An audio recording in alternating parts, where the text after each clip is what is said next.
On a voté dans notre hémicycle hein, l'étude en urgence de cette loi. Ça fait 1 an. Ça fait 1 an. On a tout fait. La dernière fois, j'ai encore écrit pour dire qu'il faut reprogrammer la loi. Parce que la loi, la proposition de loi, les auteurs l'ont demandé en procédure. Mais ça se discute aussi en commission des présidents, en conférence des présidents, non? Lors du jour, pour ramener les choses. Non, vous ne savez pas, ça ne se passe pas comme ça. Il faut qu'il propose ça d'abord à l'ordre du jour de la conférence des présidents. De la réunion du bureau. S'il ne le fait pas, vous avez beau lui dire de le faire, s'il ne le fait pas, ce n'est pas vous qui allez, ce n'est pas le questeur qui va prendre son bic et dire c'est cette loi qu'on va le faire. Donc, il est tout puissant en avant. Alors, le président de l'Assemblée, il a des forces. En lui-même, c'est une institution il a des forces, pouvoirs. Mais il s'en sert pour violer les règles qui nous régissent. Il n'y a rien à faire contre Quand ça se passe comme ça, oui. Je vais en arriver où? Quand ça se passe comme ça, tout le monde est frustré. Quand les frustrations s'accumulent, vous savez ce qui se passe. C'est la rue qui parle. Et la manière dont le régime du président Yahi opère, je crains que désormais, la rue parle de plus en plus. Vous savez, regardez par exemple la question de la Cour constitutionnelle.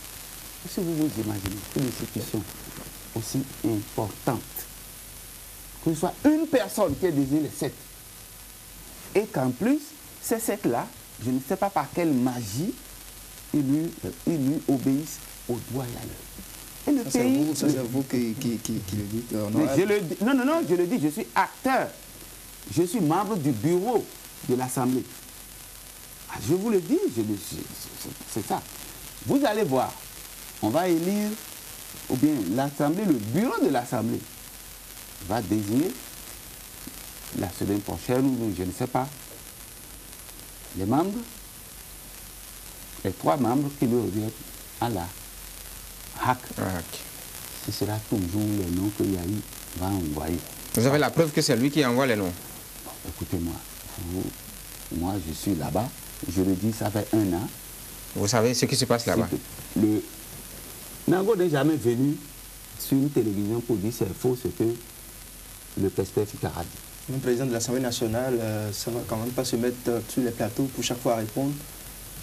Dans tous les cas, moi je suis membre du bureau, je sais comment les choses se sont passées, je connais les tractations qui ont présidé à la désignation.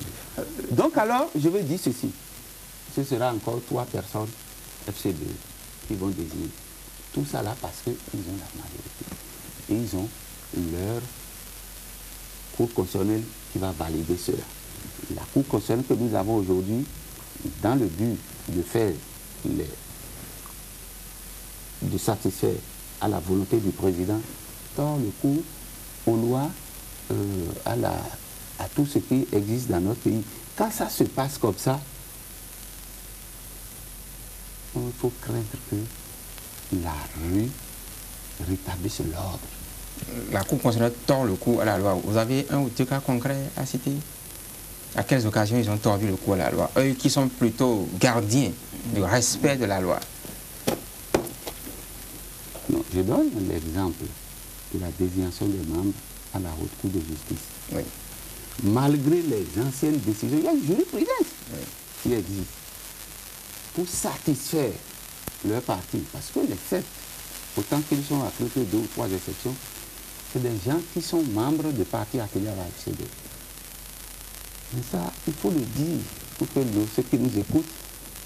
Donc, dans le dossier donc, alors, sur la Haute Cour de justice. Oui, donc alors, comme nous avons fait, comme les anciennes décisions de l'ancienne Cour a recommandé, ils ont inventé. Et comme Yahi dit, je veux l'Assemblée, je veux la Cour constitutionnelle, je veux la Haute Cour de justice qui est chargée de le juger.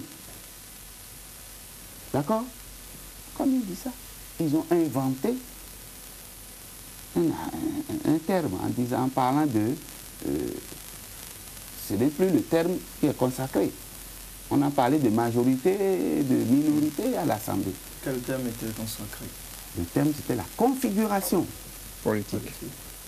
toutes les désignations par l'Assemblée étaient basées depuis 20 ans, depuis plutôt, bon, disons, 16 ans avant cette cour, sur ce que nous appelons la configuration de l'Assemblée, c'est-à-dire les groupes parlementaires. Bon. D'accord? Maintenant, comme c'est défavorable à eux, ils ont dit, il faut laisser ça. Maintenant, on va dire, c'est Peut-être majorité. que le président de la Cour est un juriste, il joue sur le fait, ce que les juristes appellent la possibilité d'un revirement jurisprudentiel.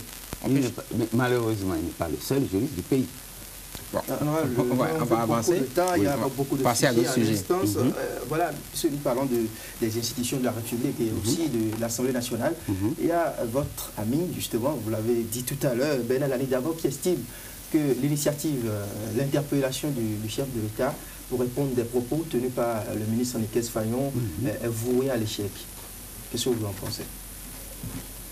Je ne sais pas ce qu'il dit, l'interpellation est vouée à l'échec. Peut-être qu'il n'était pas au courant. L'interpellation était déjà adoptée par l'Assemblée avant qu'il dise ça. Je ne sais pas ce qu'il veut dire, l'interpellation est vouée à l'échec. Il estime certainement que ça n'aboutira pas. Ça veut dire quoi aboutir? Peut-être qu'il n'y aura jamais le fait que Yahi viendra ou se fera représenter à l'Assemblée pour répondre à la question. Non, M. Brice, ce n'est pas ça. Je suppose que c'est ça. Non, ce n'est pas ça. C'est pas ça, dites-nous alors, qu'est-ce qu'il en est? Il aurait pu dire ça, parce que lorsque des députés écrivent une interpellation, on fait le débat interne à l'Assemblée et on adopte ou on n'adopte pas.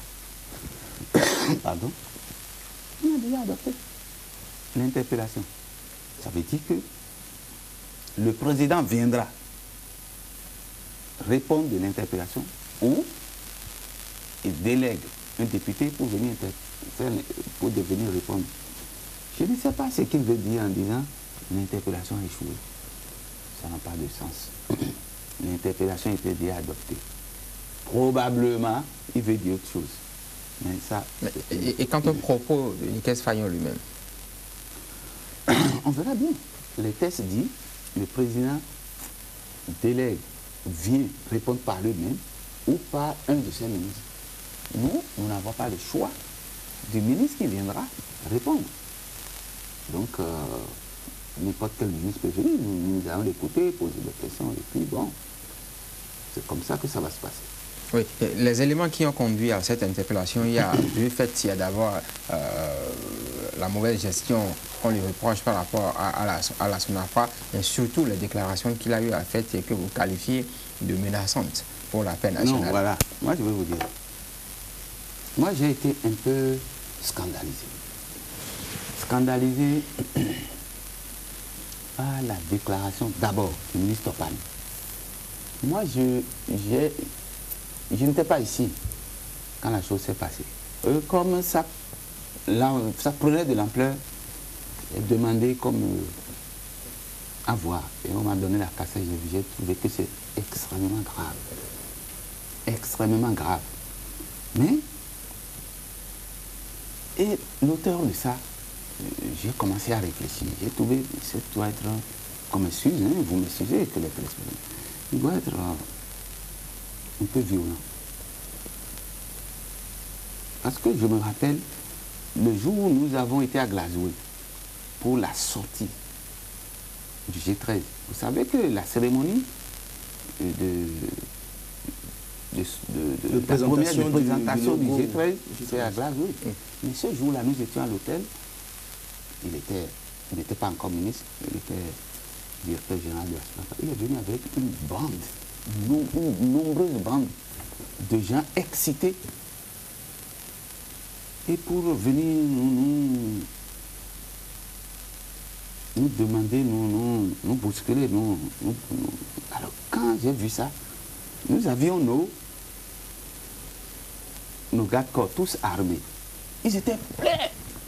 Là, c'est ce jour-là que nous nous sommes concertés et puis bon, on lui a dit non, écoute, ne fais pas. Ils voulaient déjà nous agresser depuis ce jour-là.